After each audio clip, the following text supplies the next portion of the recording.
Esselamu aleyküm, hürmetli kadri baland zamandaşlarım. Var mısınız, aman mısınız? Sağ salamet misiniz? Sizlerge sağlık, salametlik tilegen halda bugün yine efirde Kuzbay Rozmetov. Bugünkü yayınımızın mevzusu insan organizmde kan ve onun vazifeleri to'g'risida bo'ladi azizlar. Agar sizlarga men qo'yib borayotgan videolar qiziqarli bo'lsa, sizlarga og'irlik qilmasa, bir dona like bosib kanalimga obuna bo'lib qo'yinglar. Qon va uning vazifasi. Ichki muhit to'g'risida tushuncha. Organizmning normal hayot kechirishi uchun uning to'qimalari va hujayralari doimo kislorod hamda oziq moddalar bilan ta'minlanib, moddalar almashinuvi mahsulotlari chiqarib turishi lozim. Moddalar faqat suvda erigan holda hujayra membranasidan o'tishi mumkin. Shu sababdan hujayralar faqat ichki suyuq muhitda o'z funksiyasini bajaradi. Ana shunday ekan, ana shu suyuq muhit hujayralarni tashqi muhit bilan bog'lab turadi. To'qima suyuqligi, qon va limfa organizm ichki muhitini hosil qiladi. To'qima suyuqligi hujayralar orasidagi suyuqlikdan iborat. Hujayralar to'qima suyuqlikda joylashgan bo'lib, suyuqlik orqali zarur oziq moddalar va kislorod oladi. Keraksiz moddalar almashuv mahsulotlari chiqarilib turiladi. To'qima suyuqligi doimo harakatda bo'lib, qon tomirlari orqali yangilanib turadi. Limfa tiniq, biroz sarg'ish suyuqlik limfa tomirlarida bo'ladi. Tarkibi qonga yaqin, lekin eritositlar va trombositlar bo'lmasligi bilan qondan farq qiladi. Limfada juda ko'p limfositlar bo'ladi. Limfa tomirlari barcha organlar va to'qimalar orqali o'tadi. Limfa yo'llari bo'ylab limfa tugillari joylashgan. Limfa organizmni har xil mikroblardan himoya qilishda ishtirok etadi. Demak, barcha kasalliklarni oldini oladi limfositlar. Qon organizm ichki muhit saqlashda asosiy ahamiyatga ega. Qon katta yoshdagi odam tanasi massasining 7% tashkil etadi. Organizm ichki muhiti miqdori, kimyoviy tarkibi, osmotik bosimi va barcha fizik va kimyoviy xossalari nisbiy doimiy gemostaz holatda bo'ladi. Ichki muhitning gemostaz holati saqlanib turishida qon aylanish, nafas olish, ovqat hazm qilish, ayrish, nerv va endokrin sistemalar ishtirok etadi. Ichki muhitning doimiyligi organizmdagi barcha hujayralar, to'qimalar hamda organizmning normal faoliyati uchun zarur. Kasal organizmda ichki muhitning gemostaz holati, ya'ni hujayra, qon, to'qima suyuqligi va limfalarning miqdori, kimyoviy tarkibi o'zgaradi. Inson kasallangan paytda bu hol organizmning faoliyatiga salbiy ta'sir ko'rsatadi. Salbiy ta'sir ko'rsatdi deganda nimani tushunamiz? İnson organizmning ish faoliyatini pasaytiradi. Ish faoliyati yo'qoladi pashti. Ichki muhit nisbiy doimiyligining o'zgarishi tashqi muhit omillariga bog'liq. Masalan, ovqat miqdori va sifati, jismoniy mehnat, his-tuyg'u va boshqa omillar bilan ham bog'liq bo'ladi. Masalan, issiq havoda yoki og'ir jismoniy mehnat qilinganda organizm terlash orqali ko'p suyuqlik va tuz yo'qotadi. To'qima suyuqlik qon va hujayralarda suv miqdorining kamayishi chanqoqlik hissini paydo qiladi. Bunday holatda suv yoki boshqa suyuqlik ichish orqali yo'qotilgan suvning o'rnini to'ldiriladi. İçiladigan suvga bir oz osh tuzi qo'shish yoki mineral suv iste'mol qilish orqali ichki muhitning kimyoviy tarkibi ham tiklanadi. Qonning funksiyasi. Qonning vazifalari. Qon suyuk biriktiruvchi to'qima barcha organlar va to'qimalarni o'zaro bog'lab turadi. Qon organizmda moddalarni tashish, transport, gumorial boshqarish, ichki muhit doimiyligini saqlash, himoya funksiyasini bajaradi. Ya'ni kislorod ozuqalarni hujayralarga tashib turadi. Qonning transport funksiyasi kislorodni o'pkadan to'qimalarga, karbonat angidridni to'qimalardan o'pkaga, oziq moddalarni ichaklardan to'qimalarga, to'qimalarda hosil bo'lgan moddalar almashuv mahsulotlarni ayirish organlariga olib borishidan iborat. Tashqi muhitdan suv orqali kiradigan mineral moddalar ham qon orqali to'qima va organlarga yetkazilib beriladi.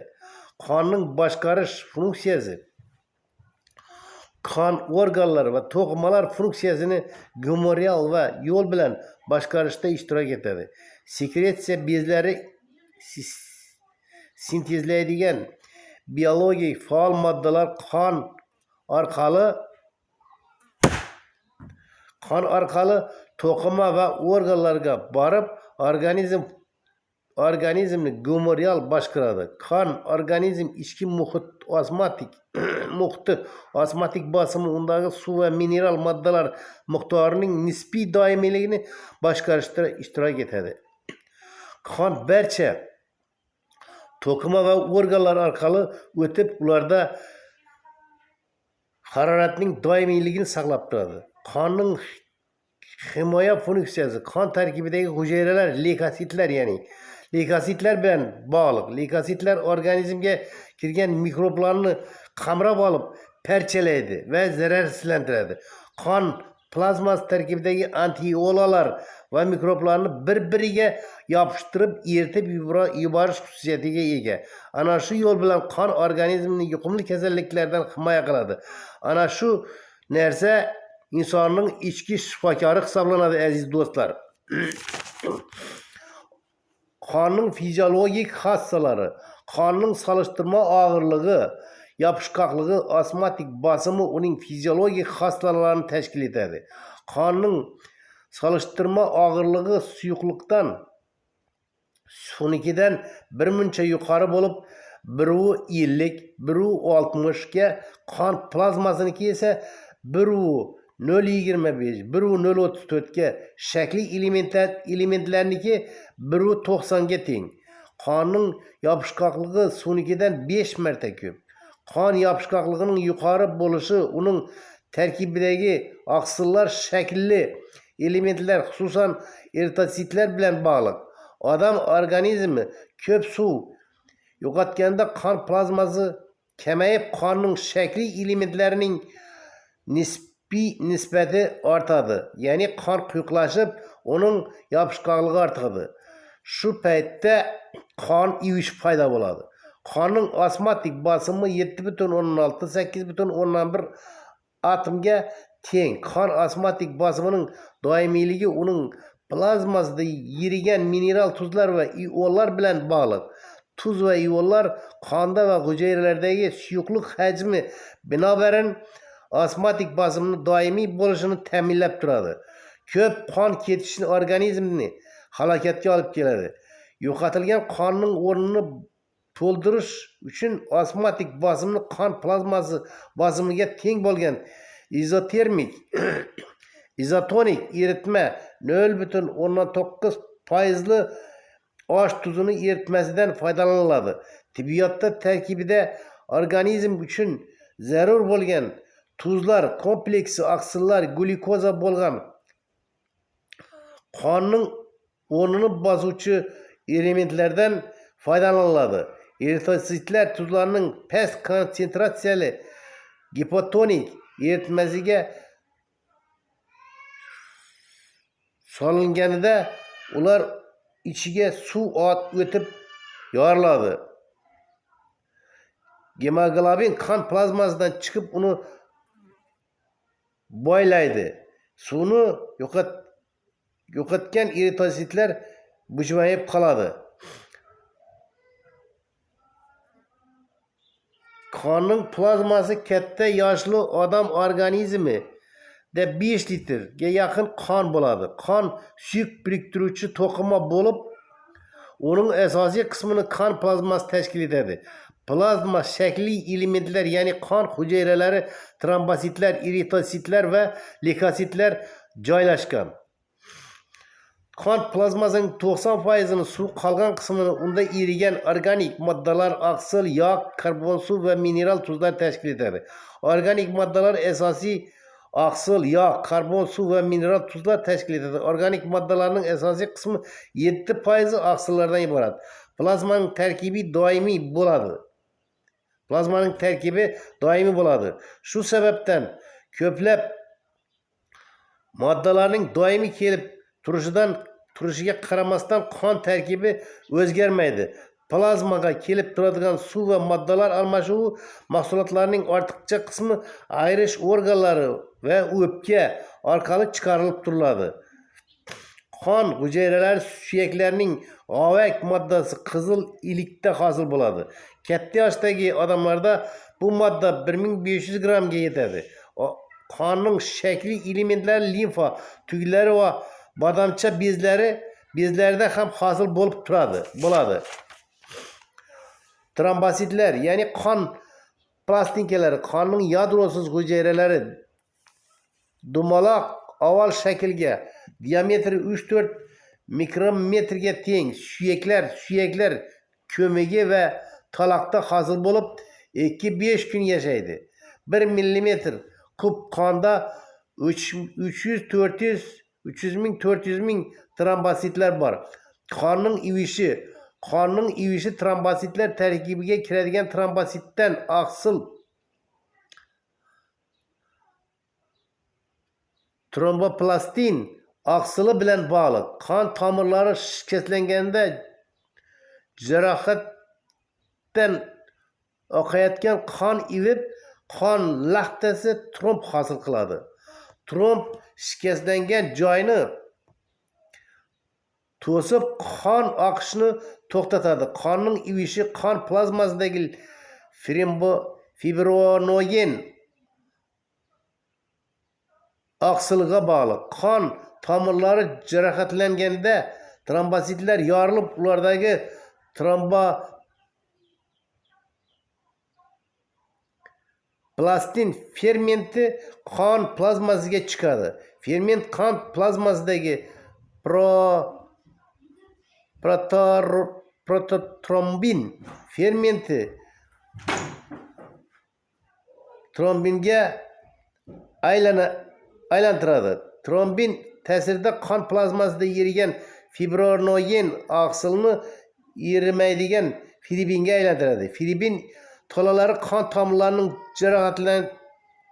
jarohatlangan joyini to'rga o'xshab qoplab oladi. Qon hujayralari fibribin tolalari orasiga tiqilib qolib, tromb hosil bo'lishini tezlashtiradi. 3-4 minut davomida qon laxtasi sekin asta ko'klashib, jarohatlangan joyini yopadi va qon ketishini to'xtatadi. Qon plazmasi ham ivish xususiyatiga ega. Bu jarayon ham qon ivishiga ta'sir qiladigan omillarga bog'liq. Faqat bu jarayonga nisbatan sekin kechadi. Qonning ivishi qon plazmasidagi kalsiy tuzlari va boshqa 10 ga yaqin omillar ishtirokida boradi.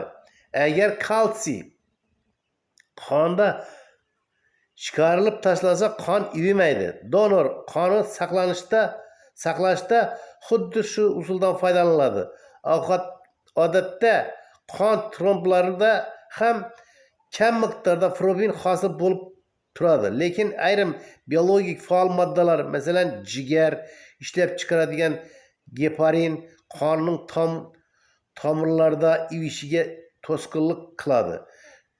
zülüklərinin sölək bezi ishlab chiqaradigan giridin moddasi ham shunday ta'sir ko'rsatadi. Qonning ivishini oldini oluvchi moddalar qon so'ruvchi hasharotlar so'lagida ham aniqlangan. Qon tarkibida qon ivishi ta'minlaydigan omillarning bo'lmasligi, ya'ni qon ivmasligi gemofiliya gen bilan bog'liq esiylanadigan og'ir kasallik. Gemofiliya bilan og'rigan bemor qoni ivmasligi tufayli qon tromblari kuchsiz jarohatlanganda ham ko'p qon yo'qotishi halokatga olib kelishi mumkin. Shuning bilan azizlar, bugungi mavzumuz o'z nihoyasiga yetdi. Sizlar bilan ertaga uchrashguncha xayr, sog' salomat bo'ling deb qolamiz. Xayr, omon bo'linglar.